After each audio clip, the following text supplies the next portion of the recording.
Welcome to our video on how to spend 3 awesome days in Hat Yai. We're going to give you a breakdown of all our costs, what we spent on what, and take you day by day to the places that we visited, so you can get the best of your 3 days from visiting Hat Yai. We'll be taking a car that we hired from Hat Yai Airport to where we'll be staying, which is the Smart Hotel in Hat Yai, and it's about a 20-minute drive from the airport to the hotel. And as always, Fang was very good in organising all the transport and budgets, hotels, things to do, everything like that. She done an absolute fantastic job, and I just rocked up and took a few videos and stuck it up on YouTube. And I'll give you a couple of little facts about Hat Yai, which is that it's frequently spelled Hat Yai, and it's the largest city of southern Thailand, and is part of the Greater Hat Yai Songkhla metropolitan area with a population of nearly 800,000, and it's located near the border of Malaysia. This is the Smart Hotel we'll be staying at for 2 nights. It's a budget hotel and has everything that we needed. It had free high-speed Wi-Fi as well as free parking opposite the hotel. And the room was 24 metres square, which is pretty big for a hotel at this price, but I'm sure there's bigger hotels in other places as well. And the room had everything that we needed. As you can see, it had a big double bed and good sized TV as well as a kettle. And the bathroom was adequate. It had an electric shower, toilet, sink, everything that you'd expect really. And a balcony, which as you can see is fairly small. And that's the car park opposite the hotel there. And I'll show you now, there's not much of a view, but we're not really going to be spending a lot of time in the hotel. So it was good enough for us. And there's a lot more to Hat Yai than meets the eye, really. It has a multitude of tourist attractions to keep you both entertained and excited.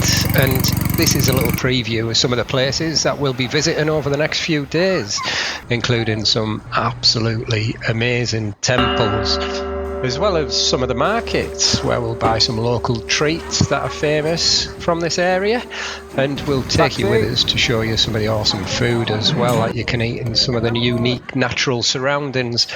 And there's going to be, of course, a few surprises along the way. And what I'm going to do is I'm going to use this map to show you where we'll be going, and hopefully it'll help you when watching this. But in all honesty, it makes us look like proper YouTubers. And we're going to be heading out now on day 1 to the first stop, which is the yellow stop number 8, called Yern Betong Restaurant, where we went for a bite to eat. This was recommended like all the places on the map, but just because it's recommended doesn't necessarily mean that it's very good. Luckily, Fang was with me, so she could translate the Thai menu into English for me. And I started off by getting one of these coconut drinks, which was absolutely lovely, and then some mixed vegetables, which was very fresh and healthy, and some chicken, and I'm not quite sure what that kind of soup dish was. Not really my cup of tea, if I'm honest, and that spicy salad absolutely blew your mouth off. But the chicken was quite nice, and like I say, I mean, this place, it was nothing to write home about. But in fairness, it wasn't too bad, and the desserts were nice. And then, bellies full, we headed out to yellow stop number 19, which was to Greenway night market. And I love these night markets in Thailand. They're awesome. Not only because they have lots of cheap knockoffs, but it's still really hot on an evening too, so you can walk around in your shorts and t-shirt. And we'll have a little walk through the market now and show you some of the stalls that they have here. There's lots of clothes stalls, and there's lots of places where you can buy food and drinks as well. And we found a drink stall for us to cool off with one of my personal favourites, the good old mango smoothie. You can't beat the drinks here in Thailand. They're so fresh, and like everything here, you can always ask for discount, which in Thai is lot dai mai. Although if you're coming from a Western country, you more than likely think it's cheap enough. And we've got so much to show you in this video, really. It's going to take a lot of editing. So I'll just show you some of the other stalls that are available in this night market, where you can buy different foods and drinks, as well as some of the clothes. And it was starting to get quite late, and we decided to make our way back to the hotel after spending a couple of hours around the market. What I'll do for you now is give you our total cost for the day, which is what we spent on day one. Bearing in mind this was for 2 people, and I'll carry this on throughout the video so you'll get an idea of how much we spent and the total cost for day 2 and day 3 and for the entire trip. We're heading into day 2 now. So today we're going to go to Hat Yai Municipal Park. Then we're going to try to get as many of these done as we can. And as you just heard, we're going to do as much as possible today, starting off with going for breakfast, which is at stop number 5 on the map, called Chokdee Dim Sum. And we googled where we needed to go and then just followed the directions. And it doesn't get much more traditional than this, really. It's an authentic taste of a Thai breakfast and has a great atmosphere. It's not a place to come if you want a quiet breakfast, that's for sure. It's very lively and, most important, very enjoyable as well. And in case you want to know how to order in this style of restaurant, it's fairly simple. You just point to which dishes that you want, and the staff will put them in these wooden baskets and then give them to another member of staff who'll steam them for you and then bring them to your table, piping hot. And we'll head out after that lovely breakfast to the dulcet tones of the local oddballs serenading us as we walk past.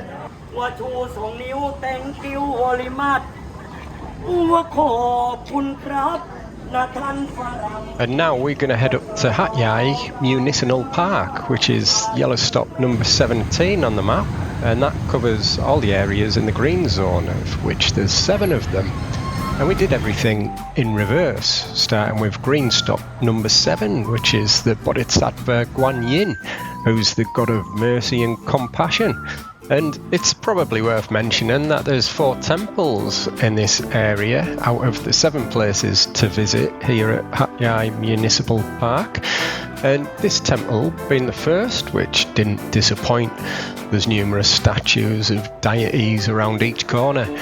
And as you go upstairs to the top of the temple, you'll see this white jade statue of the Bodhisattva Guan Yin, which this place is named after. And it was our turn to signal to the gods that we'd arrived by ringing the bell 3 times.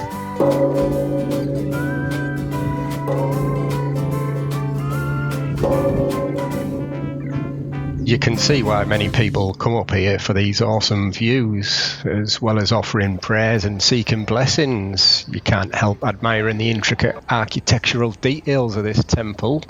Just like the second temple at green stop number 6, just a stone's throw away, called Songkhla Buddha. And to get to it, you walk through the mouth of this big dragon head, which will take you to the top of the hill, where you'll see the big laughing Buddha. And it is believed that if you make an offering to the statue, it'll bring good luck. And this is another deity, which is up here as well, which is Jade Emperor, or Heavenly Grandfather, which is a deity in Chinese mythology, as well as all these other nice statues as well. And we'll go and look at just one more temple now before we go and look at something different. And this temple's at stop number 5, once again on the green line, and this is the Mahadsajan Buddha. And we just walk into the temple now, past all these elephants and these massive Buddhist feet, or the Buddha's feet. Anyway, moving on, we'll go inside the temple now, which is awesome. It has all these wax statues of monks that have passed by, as well as this nice Buddhist shrine. And all these bells, it is traditional in Buddhist culture to ring bells. 108 springs to mind. I should do my research a little bit more, really. And we're not going to ring 108 bells because that would just be silly and it'd take too long. So we'll ring 3 bells and then move on. 1, 2, that'll do. And we've got to ring the gong as well. So this is the Maharaj Buddha, which is the tallest standing Buddha in southern Thailand. It weighs 200 tons and was made in 1999 to celebrate the King of Thailand's 6th birthday cycle. And just near the statue is a short walk to green stop number 4, Koh Hong Mountain. And I'm not sure what you'd call it, but it shows how close we are to Malaysia from here. And I'm guessing that's in kilometres and not miles. But let us know in the comments if that's correct or not. And I know the text said Koh Hong City View, which is also what it's called, as well as it being referred to as Koh Hong Mountain. And these are some of the views that you'll get looking over the city of Hat Yai, which is also a good place for all you Instagrammers and TikTokers to pout those fish lips and take some selfies. And all of these places are fairly close together. And we're at stop number 3 now, which is the cable cars, and we'll take you now. And like a lot of places in Thailand, there's Thai prices and there's foreign prices, with the foreign prices obviously costing a lot more than Thai prices. And this cable car was 200 baht for me as a foreign tourist, and for Fang, being a Thai national, she got hers for half the price, which was 100 baht. And I'm not going to get into a debate about the dual pricing here. It is what it is, really. And like a lot of things in this beautiful kingdom of Thailand, there will be differences. And a big difference as well is you don't get to see these spectacular views from many other countries. So getting back to this cable car, which takes you across to stop number 2. And bear with us, because there's other places coming up, not just these temples. These just happen to be all in one area close together. And this is the last temple that we'll visit, and it's an absolute beauty. I do love a good temple. And this one's called the Four-Faced Buddha Shrine, where many people come to pray for their wishes to be granted by the Hindu god Brahman. And as luck would have it, there was a bit of a ceremony happening when we got here. We got to see some of these traditional Thai dancers. And I mentioned a little surprise at the start of this video, and it was more of a surprise for this guy taking a photo in the background when these firecrackers were let off.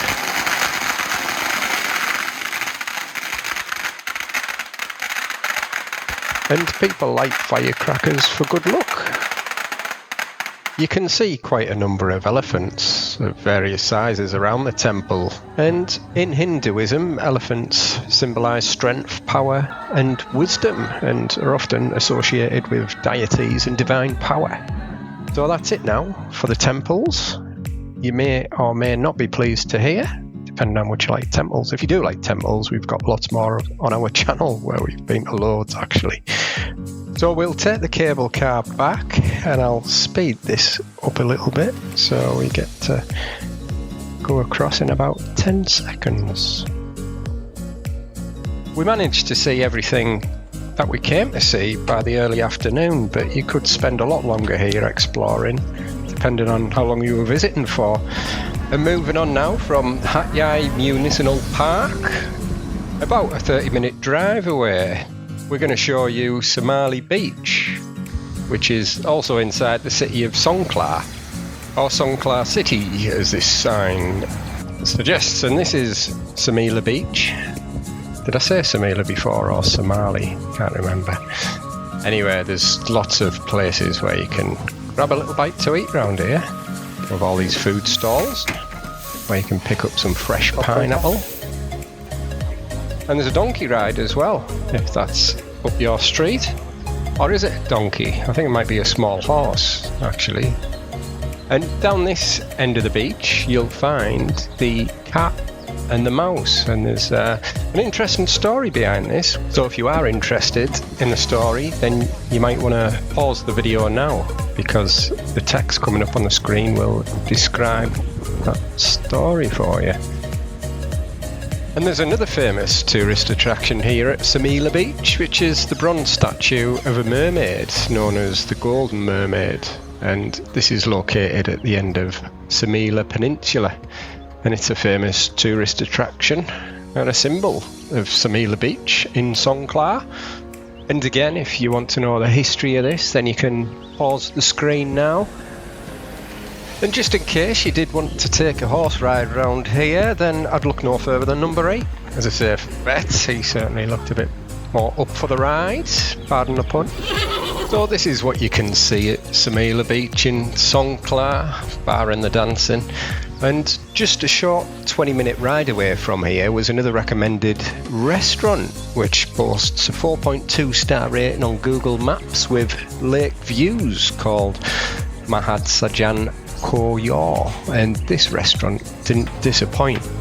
It had some of the best seafood, including crabs, which just come fresh off the boat. And it is an absolutely fantastic restaurant, this. We really enjoyed our meal here.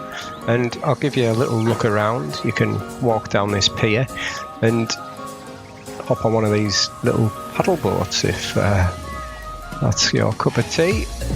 And just across the river, actually, you can take a speedboat, and they do karaoke just at that house on stilts over there in the water, which these tourists are going for a spot of karaoke. I was very tempted to jump on and go and join them, but we had some food to eat, so we'll have a look at the menu now, which, as you can see, it's just full of fresh fish and seafood, and there's other dishes on there as well.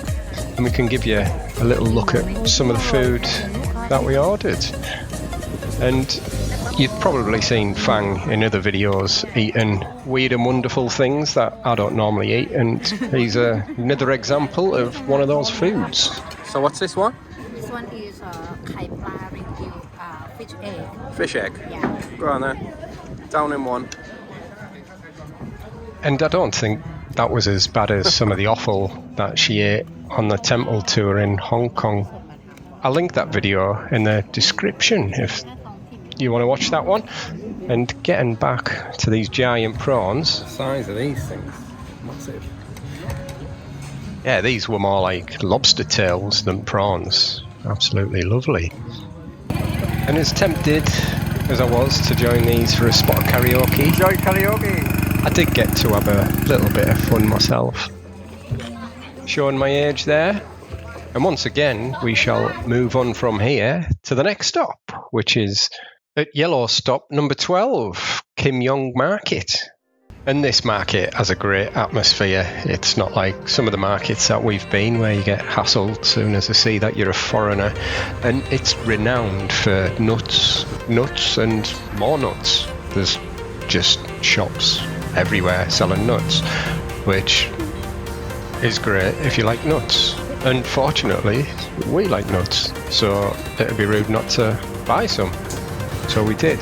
Not these though, these are chestnuts. We just had a little taste of these ones. But we did buy some almonds and some macadamia nuts as well. How much? 180 baht. And that was 180 baht, which converts to about 4 Great British pounds. And that was the same for the macadamia nuts as well. And I'll be honest, I'm not really sure if that's cheaper compared to other places or not. And we'll have a little walk around now. And it's a bit like a maze, this place. There's shops everywhere, just round every little nook and cranny. And as you can see, the majority of the shops are dried products. Fruits, nuts, and more nuts. So yeah, if you want to buy some nuts, come to Kim Yong Market in Hat Yai. So let's recap this amazing day whilst showing you more stalls of nuts. And the highlights for me had to be the cable car. And although I thoroughly enjoyed all the places that we went, the temples were absolutely amazing. And that wraps it up for day 2 here in Hat Yai.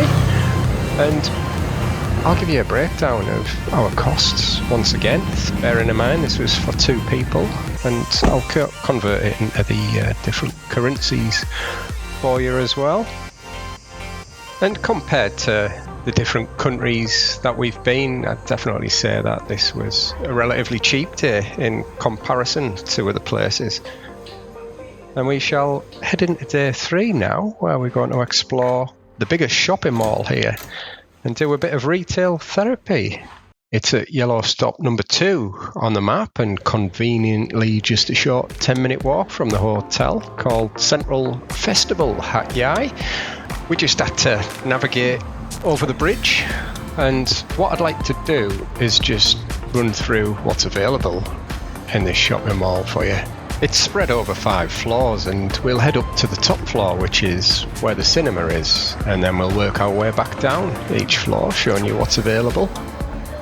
So I'm hoping through this video that we're showing you and giving you ideas of places that you can visit in Thailand that are a little bit off the beaten track, and not that really the typical kind of tourist places that most people generally go to. And when I started to make these YouTube videos, I wanted to make them fun and interesting, and the type of videos that I'd like to watch, as well as being informative and realistic, and hopefully the videos are the type of videos that you like to watch as well.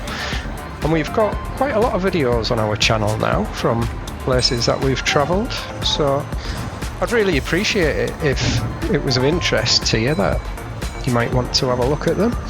And also maybe you could give us a like or a subscribe. I know this is supposed to help the YouTube algorithm or whatever it is. I mean, we are still a very, very small channel, and I don't have a production team or any help from any of the parties making these videos. I do work quite hard, and I've had to learn all these editing skills, if you can call them that, myself, and I try to edit these videos wherever and whenever I can, really. Like here in Starbucks, whilst we were travelling, I was editing a video that you'll probably see in a few weeks, or maybe you can see it now depending on when you're watching this video from. So if you've got comments that you think we can improve on, or what you like or what you don't like, please let us know. We take everybody's opinion on board, and what struck me was some of the really nice comments that people have actually made regarding the videos, and I'm appreciative of that. I know we can always do better, and also the negative comments as well. I mean, I can always learn from what we do. So if you have any comments, please let us know, and we'll be happy to get back to you. And that pretty much wraps it up for day 3. So we'll show you the breakdown of our costs, what we spent for the day, and we hope that you've enjoyed our 3 days in Hat Yai, and it's given you a bit of food for thought when visiting Thailand, of other places off the beaten track. And we've got lots more other videos in and around Thailand, as well as places around the world that you can watch if that's of interest. And as we head back to the airport for our flight back home, there's a couple of things that we can reflect upon regarding our trip. I guess if we had more time, there was a few more things that we would have liked to have done. I would have quite liked to have went and seen the stainless steel temple, which we might get to see if we come back one day. But I think we crammed in as much as possible, really. And this is the total cost of the trip for our 3 days in Hat Yai, which again I'll convert into the different currencies. And we'll leave you now with a few outtakes from this video. So just about to check out of our hotel in Hat Yai, and we're going to go and check out one of the shopping malls. Just checking out our hotel now in Hat Yai, and we are going to check out one of the shopping malls. So we're just going to get... So just about to check out of our hotel now in Hat Yai, and we're going to go and check out one of the shopping malls. And moving on now from Municipal Park, can't even it. Thanks again for watching this video. I hope it's been interesting for you. And as always, we shall see you on the next video.